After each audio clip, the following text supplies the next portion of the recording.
alam ko na yung sasabihin mo. Pero yung kiss na yon, wala yun ah. It was just to prove na wala akong feelings for you kahit... Kahit na hinalikan mo ko, ganun. Kahit na... It was nothing, Chester. Nothing? Ako naman yata yung pinaglalaroan mo, Jody eh. Alam mo namang... Na ano? Na may girlfriend ka na? Kaya nga kita hinalikan eh. Para patunayan sa'yo na kahit mag-kiss tayo, walang dapat mamagitan sa ating dalawa. Hindi! Dahil alam mo na gusto kita. Eh kung gusto mo pala ako, bakit ka na-girlfriend? Ano? Eh hindi ba ikaw yung nagsabing ayaw mo magkarelasyon tayo? Na friends lang tayo? Hindi pa nga ako nag-uumpisa manligaw, busted ako agad, di ba? So bakit mo ako hinalikan ng ganun-ganun lang? Ano ako, laruan lang sa'yo? Akala ko ba kaibigan kita? Chester, hindi naman sa ganun yun eh. Pero ganun eh. Alam mo, mas okay na yung hindi mo na tayo nag-usap or nagkita. Thank you very much sa pagbigay ng sulat mo sa amin dito sa Dear MOR, Jody.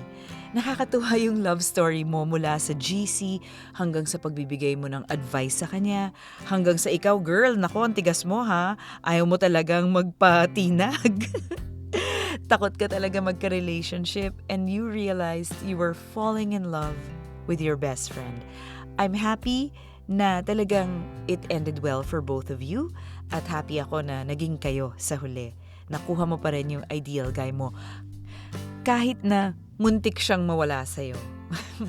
Okay, himayin natin mga kamorkada kasi baka meron sa inyo, pinagdadaanan nyo to ngayon. Yung una, takot kayong magmahal ulit. Nakita naman natin sa kwento ni Jody na very independent siya. Idol talaga, nakakatuwa. Independent siya, may sarili siyang negosyo, meron siyang sariling pag-iisip. Maganda yon para sa isang tao. Lalo na sa isang babae, no? Na it's so refreshing to see someone na talagang very in control sa kanyang feelings, sa kanyang buhay. Pero minsan, sa sobrang takot natin masaktan, katulad nung kay Jody, hindi na tayo nagpapapasok ng tao sa buhay natin. Kaya nung dumating si Chester, kahit gusto na niya, sa puso niya, talagang pinush away pa niya. Ngayon, kung may nangyari sa'yong ganito na takot kang ma-inlove uli, pwedeng na-trauma ka kasi from a past relationship. Takot kang masaktan ulit. Ngayon, this is how you should overcome your fear of love. Ayan. Alam nyo, ang pagmamahal at falling in love, lagi yang may risk. Lagi may posibilidad na pwedeng mawala yung taong yon, mag-away kayo, masaktan ka, at natural lang naman maging takot. Kaya lang, kung magpapakulong tayo sa takot na yon, edi hindi na tayo maghahanap ng partner sa buhay at hindi natin bubuksan ang ating puso at isipan sa posibilidad na pwede tayong maging masaya with someone. But we have to understand, if you're afraid, it's natural to feel afraid.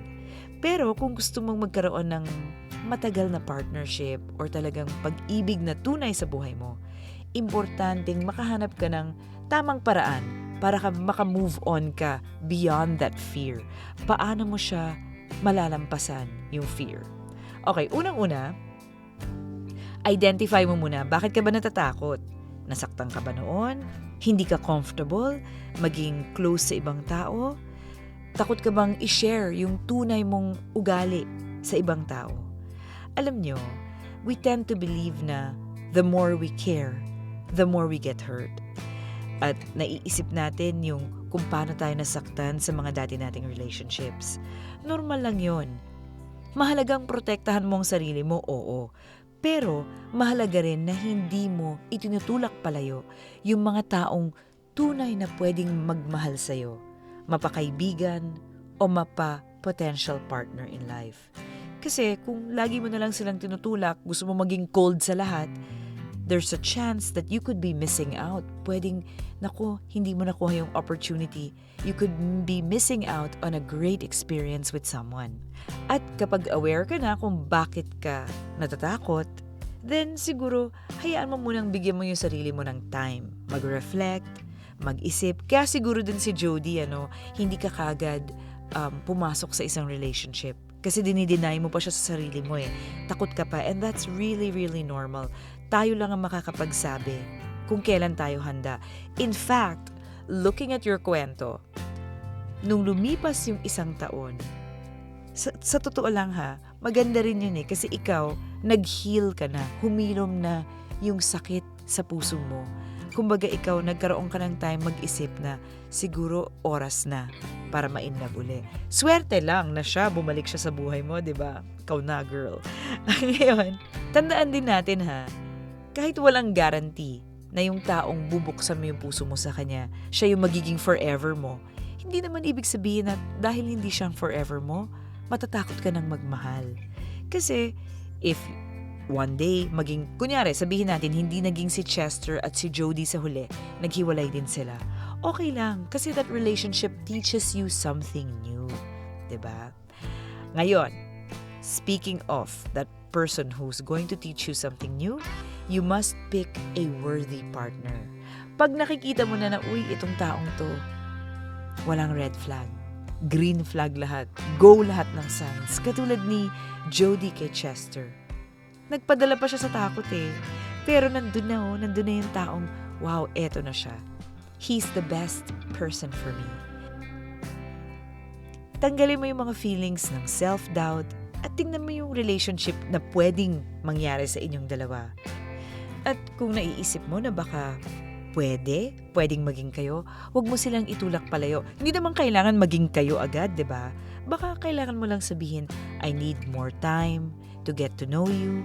I need more time para mapagkatiwalaan kita kasi nasaktan na ako noon. Kasi ang ginawa ni Jody, agad-agad, hindi kita gusto.